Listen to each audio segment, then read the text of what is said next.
ជំរាបសួរបងអរគុណដែលបងមកកាន់ Justice Cafe Library ហើយបងសុខសប្បាយនៅរយៈនេះបាទខ្ញុំសុខសប្បាយចាហើយបងតាមមានអ្វីដើម្បីលើកយកមកជជែកពិភាក្សានៅថ្ងៃនេះថ្ងៃនេះខ្ញុំចង់ជជែកគ្នាពីប្រធានបទពីរសំខាន់ទី1គឺបច្ចេកទេសការងារមេធាវីនៅក្នុងការការពារក្តីនៅតុលាការក្នុងរឿងព្រំទាន់ហើយចំណុចមួយទៀតគឺពាក់ព័ន្ធទៅនឹងការគ្រប់ប្រព័ន្ធនៃការគ្រប់គ្រងសំណុំរឿងចាអញ្ចឹងដើម្បីមុននឹងចូលតទៅនឹងការបកស្រាយរបស់បងខ្ញុំចង់ឲ្យបងនិយាយអំពីប្រព័ន្ធនៃការសិក្សាក៏ដូចជាប្រព័ន្ធនៃការងាររបស់ចានេះខ្ញុំជាអ្នកច្បាប់ជាជនជាតិខ្មែរម្នាក់ដែលទទួលបានការរៀនសូត្រផ្នែកច្បាប់នេះគឺតាំងពីឆ្នាំ90ជាងមកគឺក្រោយសម័យខ្មែរក្រហមយើងដឹងថាធនធានមនុស្សយើងតិចមែនតើហើយខ្ញុំបានតស៊ូរៀនសូត្រពីជនបទមករៀននៅក្នុងពេញនេះគឺយើងបានទទួលបានអាហារូបករណ៍រៀនច្បាប់នៅសាលារូលនេះគេហើយបន្ទាប់មកខ្ញុំបានចូលរៀននៅសាលាភូមិរដ្ឋបាលផ្នែកច្បាប់ដែរហើយចប់មកខ្ញុំចូលរៀនប្រឡងចូលសាលាមេធាវីហើយខ្ញុំបានរៀនសូត្រមួយឆ្នាំដល់ហ្នឹងហើយការងារដំបូងរបស់ខ្ញុំក្រោយពីខ្ញុំរៀនចប់មកខ្ញុំធ្វើការនៅអង្គការជំនួយផ្នែកច្បាប់នៅកម្ពុជាជាមេធាវីដើមដឹងរដ្ឋវិន័យនៅសាលាក្តីខ្មែរក្រហមជាអ្នកគ្រប់គ្រងសំណុំរឿងផ្នែកអង្គភាពសហមេធាវីនាំមុខអញ្ចឹងអាចបងចាប់ផ្ដើមវិជ្ជាចែកនឹងប្រធានបទដែលបងចង់ចែករំលែកថ្ងៃនេះក្នុងឋានៈជា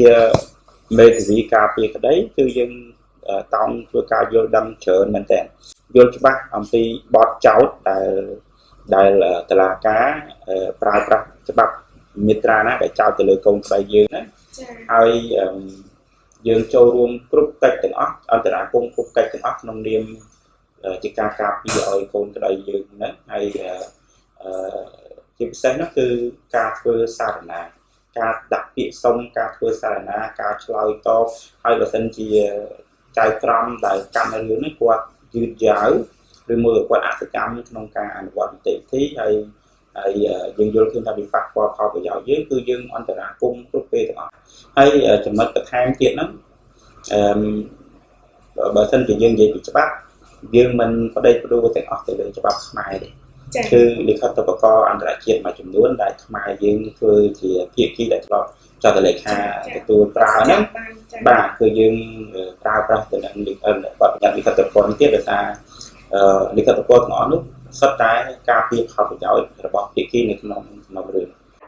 បងមានអ្វីដើម្បីចែករំលែកតាក់ទងទៅនឹងទូនីតិរបស់មេធាវីដែរប៉ុន្តែដើម្បីធ្វើការជាមួយនឹងកូនក្តីរបស់ខ្លួនតាក់ទងទៅនឹងតើគាត់មានសមត្ថកិច្ចដើម្បីត្រូវបញ្ចូលកូនក្តីរបស់ខ្លួនមួយខ្លះព្រោះអីយើងជឿថាពាក្យថាកូនក្តីរបស់គាត់ហ្នឹងគឺអ្នកដែលមានចំណេះដឹងខុសៗគ្នាអញ្ចឹងមានន័យថាតើក្នុងនាមជាមេធាវីហ្នឹងគាត់មានថាតិចអីដើម្បីស្រួលតាក់ទងជាមួយនឹងកូនក្តីបាទរបបពិសោធន៍ខ្ញុំធ្វើការបណ្ដាំនៅរដ្ឋវិន័យព្រោះចំនួន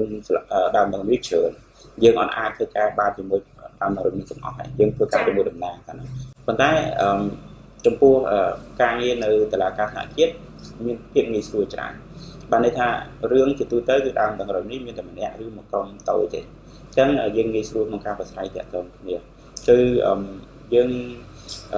មធ្យោបាយនៃការធ្វើការជាមួយដើមនឹងរដ្ឋវិន័យដែលជាកូនក្តីយើងឬមួយក៏ជាជនជាប់ចោទដែលជាកូនក្តីយើងគឺយើងជួបផ្ទាល់ពីច្រើនគឺយើងជួបផ្ទាល់ហើយយើងពន្យល់អំពីនីតិវិធីគាត់ហើយចំណុចខ្លះគឺយើងធ្វើការអញ្ចឹងយើងសុំការប្រឹងប្រែងរបស់គាត់ពីព្រោះសំណើសុំមួយចំនួនគឺលុះត្រាតែមានការឯកភាពពីគាត់ដែរបានយើងអាចដាក់បានប៉ុន្តែបើសិនជាជនជាប់ចោទនៅក្នុងភូមិឧទាហរណ៍កូនក្តីយើងនៅក្នុងភូមិ